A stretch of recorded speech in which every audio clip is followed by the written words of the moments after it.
Subscribe करें और देखें एक दिल दहला देने वाली हॉरर स्टोरी। बिना घबराए बेल आइकॉन प्रेस करना ना भूलें।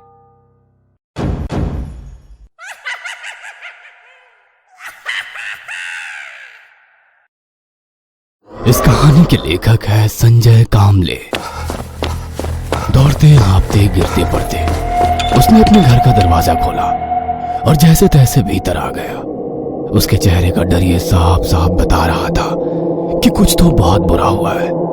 कुछ ऐसा देख लिया है जो उसे मौत से भी ज्यादा डरावना लग रहा था। वो कुछ भी बोलने की हालत में नहीं था। उसका दिल जोर जोर से धड़क रहा था। घर के भीतर आते ही उसने सामने वाली दीवार पर टंगी घड़ी पर नजर डाली और सन्न रह गया। रात के 3 बज चुके थे। मतलब जो उसने देखा था वो सपना नहीं, सच था। एक ऐसा सच जो धीरे धीरे उसके जिस्म में सांप के जहर की तरह घुल रहा था। उसने अपने घर का दरवाजा बंद कर लिया, कुंडी लगाकर दरवाजे की तरफ देखने लगा। चारों ओर एक गहरा खौफनाक सन्नाटा फैला था। आवाज आ रही थी तो सिर्फ उसे अपने दिल की धड़कनों की। वह जोर जोर से चीखना चाहता था, पर अगर वो ऐसा करता तो जो भी उसका पीछा कर रहा था उसे उसकी मौजूदगी का पता चलता और वो उसके ऊपर झपट कर उसे ऐसी दर्दनाक मौत दे देता जिसकी कल्पना से भी उसकी रूह तक कांप रही थी। पर वो जिस किसी से भी भाग रहा था शायद उसे उसकी मौजूदगी का पता चल चुका था, क्योंकि दरवाजे के बाहर कोई था जो उस लकड़ी के दरवाजे को अपने नुकीले नाखूनों से धीरे धीरे कुरेद कर भीतर वाले उस इंसान को मौत का एहसास दिला रहा था। नाखूनों से कुरेदने की वो आवाज धीरे धीरे बढ़ने लगी और कर्र कर्र इस तरह की आवाज सुनकर भीतर खड़ा इंसान और ज्यादा डर गया। वह कमरे के भीतर छुपने के लिए दरवाजा या जगह ढूंढने लगा, पर अब वो पूरी तरह से उसके जाल में फंस चुका था। उसकी डरी सहमी नजरें सामने वाले दरवाजे के ऊपर ही टिकी हुई थी और अगले पल उसने जो देखा वो किसी भी इंसान को दिल का दौरा देने के लिए काफी था। अब वो साफ साफ देख रहा था कि बंद दरवाजे के बाहर नाखूनों से कुरेदने की वजह से दरवाजे पर एक बड़ा सा छेद हो रहा था, जिससे उस अंधेरे कमरे में बाहर की धुंधली सी रोशनी भीतर आ रही थी। अब मौत किसी भी पल उसके ऊपर झपटने वाली थी, पर तभी सब कुछ शांत हो गया। न दरवाजे पर किसी के नाखून से कुरेदने की आवाज आ रही थी और न किसी के सांसों के गुर्राने की डरावनी आवाज। मानो सब कुछ इस तरह से शांत हो गया था जैसे किसी तेज तूफान और आंधी के बाद मौसम शांत हो जाता है। अपनी डरी सहमी निगाहें दरवाजे के ऊपर बने उस छेद पर गड़ाकर वो एक एक कदम आगे बढ़ाने लगा। सन्नाटा, एक जानलेवा गहरा सन्नाटा। सन्नाटे को भी डर लगे इतना डरावना सन्नाटा। और उस गहरे सन्नाटे को चीरते घड़ी कांटों की आवाज, जैसे कोई टाइम बम जिस्म में बांध दिया हो, जो बिना बताए कभी भी फटने वाली हो। इस तरह का डर उसके दिल के भीतर था। एक एक कदम बढ़ाता वो दरवाजे के काफी नजदीक पहुंच गया और बाहर से आने वाली आहट को महसूस करने की कोशिश करने लगा, पर ना कोई आवाज ना कोई आहट उसे महसूस हो रही थी। उसने धीरे से दरवाजे के ऊपर हाथ रखकर दरवाजे पर बने उस छेद से बाहर देखने की कोशिश करने लगा, पर बाहर कोई भी नहीं था, बल्कि उसके बिल्कुल पीछे काली परछाई थी और झट से किसी ने पीछे से उसका मुंह दबोच लिया और रात के सन्नाटे के बीच उसकी चीख भी कहीं दब कर रह गई। इंस्पेक्टर सावंत का प्रमोशन और नजदीक के शहर में ट्रांसफर हुआ। अपने सहकर्मियों से मिलकर सावंत अपनी गाड़ी से दूसरे शहर के लिए निकले और कुछ ही देर में इंस्पेक्टर मोहिते ने चार्ज संभाल लिया। वे आज ड्यूटी पर ज्वाइन हुए थे। अपनी केबिन में बैठकर वे अपनी पत्नी से बात कर रहे थे। हाँ, पहुंच गया हूँ। हाँ, नई पोस्टिंग हुई है, इसलिए नेहा से बोलना जीजाजी शादी के दिन ही आएंगे। अरे मेरे खाने की फिक्र मत करो। बोलते बोलते वे एकदम से चुप हो गए और थोड़ी शांति से कहा, हाँ, दवाई भी खा लूंगा। हाँ, तुम्हारी कसम। तभी कांस्टेबल अंदर आते हुए सैल्यूट किया। सर, ये कत्ल हुआ है। कई दिनों से हो रही झमाझम बारिश की वजह से लोग बेहाल हो गए थे। आसमान काले बादलों से घिरा हुआ था। ऐसे में पुलिस की वैन एक अपार्टमेंट में दाखिल हुई। उस फ्लैट के बाहर लोगों की काफी भीड़ नजर आ रही थी। फ्लैट के भीतर किसी को भी जाने की इजाजत नहीं थी। अंदर कुछ पुलिस वाले और फोटोग्राफर जांच कर रहे थे। पूरी तरह लाल गाढ़े जमे हुए खून से सने सफेद फर्श के ऊपर सरकटा इंसानी जिस्म पड़ा था। धड़ से अलग किया दायां हाथ एक तरफ पड़ा था तो दूसरी तरफ बायां हाथ, पर उसका सर कहीं नहीं मिल रहा था। कमरे के भीतर मिले आई कार्ड से पुलिस शव की शिनाख्त करने में जुट गई। सभी आसपास पड़ोस में पूछताछ की गई, पर किसी को कुछ भी पता नहीं था। चौकीदार से पूछताछ करने पर पता चला कि मरा हुआ वो शख्स रात के 3 बजे बाहर से घबराया हुआ दौड़ता गेट के अंदर आ गया था, मानो वो अपनी जान किसी से बचा रहा था, पर कोई भी उसका पीछा करता हुआ दिखाई नहीं दिया। वॉचमैन ने उसे घबराहट का कारण पूछा, पर उसने कुछ नहीं बताया। वो दौड़ता हुआ सीधे लिफ्ट की तरफ भागा, पर लिफ्ट बंद होने के कारण वो सीढ़ियों से दौड़ते हुए अपने रूम की तरफ गया। उसके बाद क्या हुआ कुछ नहीं पता। पुलिस ने वॉचमैन से सीसीटीवी फुटेज मंगाई। चौकीदार की उस रूम में बैठकर पुलिस इंस्पेक्टर मोहिते बंगले की सीसीटीवी चेक करने लगे। रात के करीब 2:45 बजे वही शख्स गिरता पड़ता अपार्टमेंट के गेट के भीतर आ गया, पर काफी देर तक सीसीटीवी देखने के बाद भी उसका पीछा करने वाला कोई भी शख्स दिखाई नहीं दिया। पुलिस अब इस बात से परेशान थी कि उसका पीछा कौन कर रहा था, या फिर वो किस चीज से इतना डरा हुआ था। मरने वाला शख्स काफी रसूखदार था, इसलिए देर रात तक पुलिस की कार्रवाई चलती रही। बारिश तो रुकने का नाम ही नहीं ले रही थी। रेनकोट पहनकर इंस्पेक्टर साहब बाइक से अपने घर जाने के लिए निकले। बारिश रुकने का नाम नहीं ले रही थी। ऐसे में उस सुनसान सड़क से वे अपने बंगले की तरफ निकले। वैसे मर्डर के कई केस उन्होंने अपनी सोच और समझ से हल किए थे, पर यह केस काफी पेचीदा लग रहा था। एक इंसान की खौफनाक मौत हो चुकी थी, पर कातिल का कोई सुराग नहीं मिल रहा था। पर एक बात तो पक्की थी कि कातिल अपार्टमेंट के भीतर ही था, क्योंकि सीसीटीवी में बाहर से कोई भी अजनबी अंदर दाखिल नहीं हुआ था। आसपास के लोग जो कुछ भी बता रहे थे उससे केस हल होने की बजाय ज्यादा ही पेचीदा बन गया था। उस सुनसान सड़क से गुजरते वक्त उनकी बाइक सड़क पर कुछ ही दूरी पर बंद हो गई। इसे क्या हो गया? इतना कहकर उन्होंने गाड़ी का स्टार्टर लगाया। 5-6 बार किक मारकर देखा, पर गाड़ी स्टार्ट नहीं हो रही थी। बारिश से बचने के लिए वे उस सुनसान सड़क के किनारे बने एक बंद पान के ठेले में जाकर खड़े हो गए। पॉकेट से सिगरेट निकाली और लाइटर से सिगरेट जलाकर आसपास के इलाके में नजरें घुमाने लगे। इलाका काफी सुनसान था। आगे कुछ मील दूर दाईं तरफ शहर की ऊंची ऊंची इमारतें नजर आ रही थी। काफी शांत इलाका लग रहा था। वैसे कुछ ही दिन पहले उनकी पोस्टिंग इस शहर में हुई थी, इसलिए यहाँ के बारे में उन्हें इतनी मालूमात नहीं थी। तभी एक आवाज ने उनका ध्यान खींचा। आवाज रेलगाड़ी की हॉर्न की थी। रात के अंधेरे में दूर से आने वाली रेलगाड़ी उन्हें साफ दिखाई दे रही थी। वहां से कुछ ही दूरी से एक रेलवे ट्रैक गुजरता था।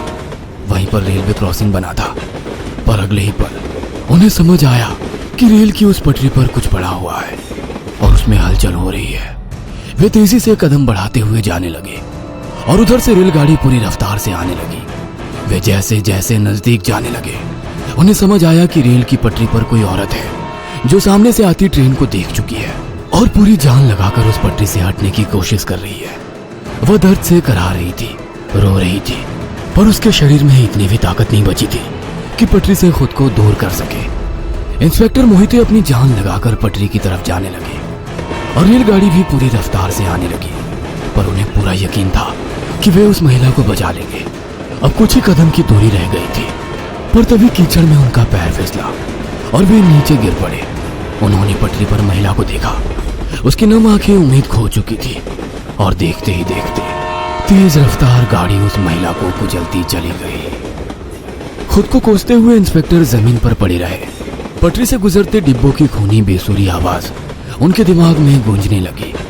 कुछ ही देर में सारे डिब्बे गुजर गए और सब कुछ शांत हो गया। आवाज थी तो बारिश की बूंदों की। इंस्पेक्टर मोहिते सामने वाली पटरी को देखते हुए उसी पान के ठेले के आसरे खड़े सिगरेट पी रहे थे।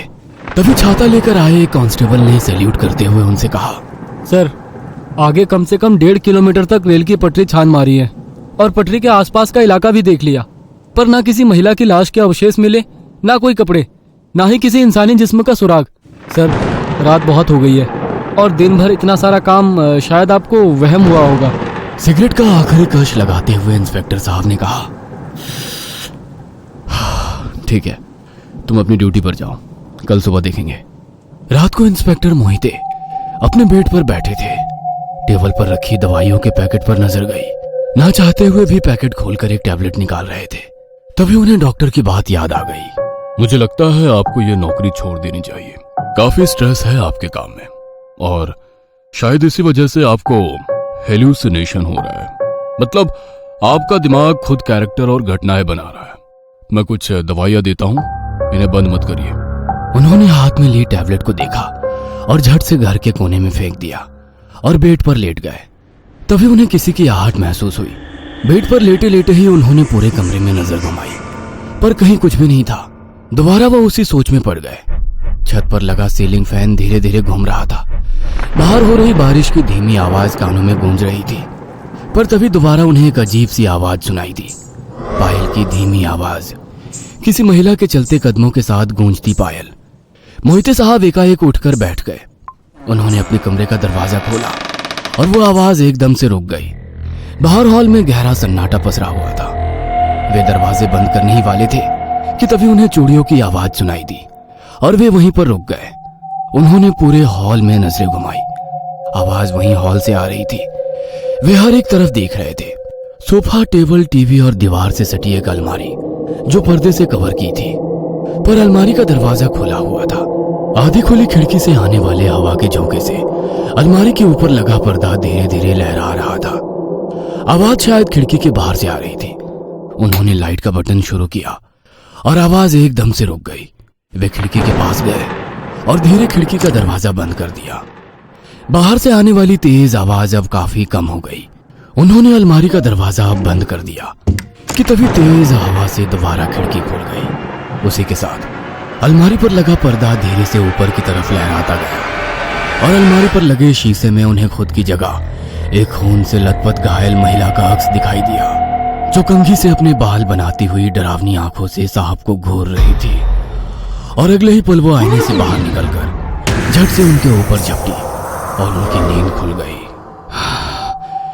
कैसा डरावना सपना था। वे बेड पर ही बैठे थे। सर दर्द कर रहा था। शायद रात में नींद पूरी ना होने की वजह से हुआ होगा। इंस्पेक्टर साहब अपनी कैबिन में बैठे रात के उसी हादसे के बारे में सोच रहे थे। बार बार वो खौफनाक नजारा उनकी नजरों के सामने आ रहा था। उन्होंने अपनी बाइक निकाली और उसी पटरी की तरफ जाने लगे। दोपहर में शहर की आवाजाही आम रोज की तरह ही थी, पर बारिश अभी भी शुरू थी। उन्होंने अपनी बाइक उसी पान के ठेले के नजदीक खड़ी की। ठेले में बैठे आदमी से पूछा, बोलिए साहब, एक आध बढ़िया सा पान लगाए, बनारसी या कलकत्ते वाला। हाँ, एक बनारसी लगाओ। पान बनाते वक्त ठेले वाला गाना गुनगुनाते हुए साहब की तरफ देखने लगा।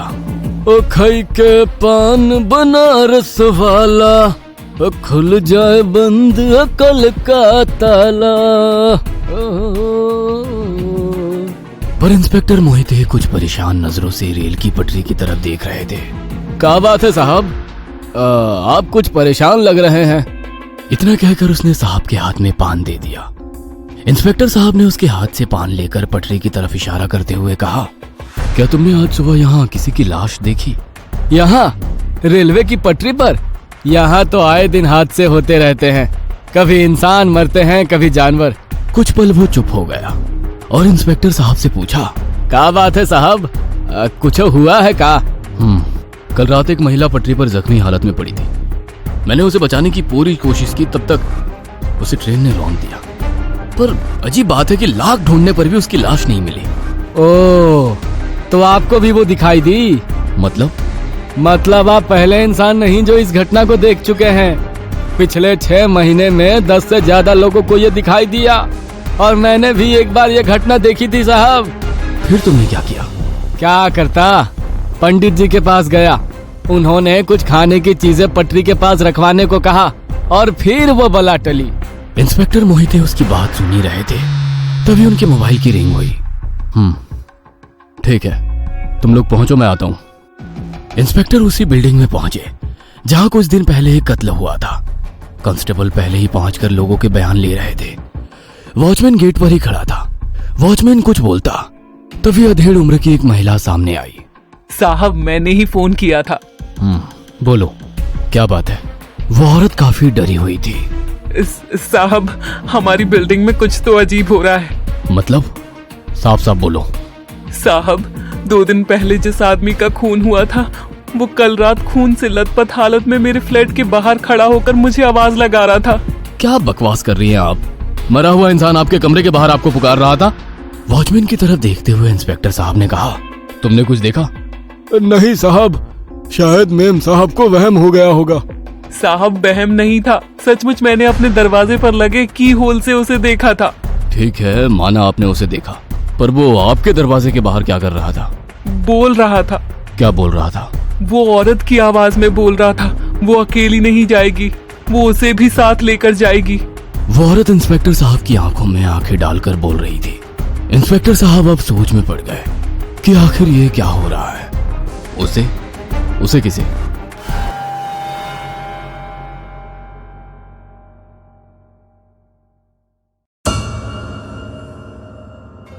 ये कहानी आपको अच्छी लगी हो तो हमें सब्सक्राइब करें, हमारा इंस्टाग्राम और फेसबुक पेज जरूर फॉलो करें। और हाँ दोस्तों, सब्सक्राइब करना भूलना मत।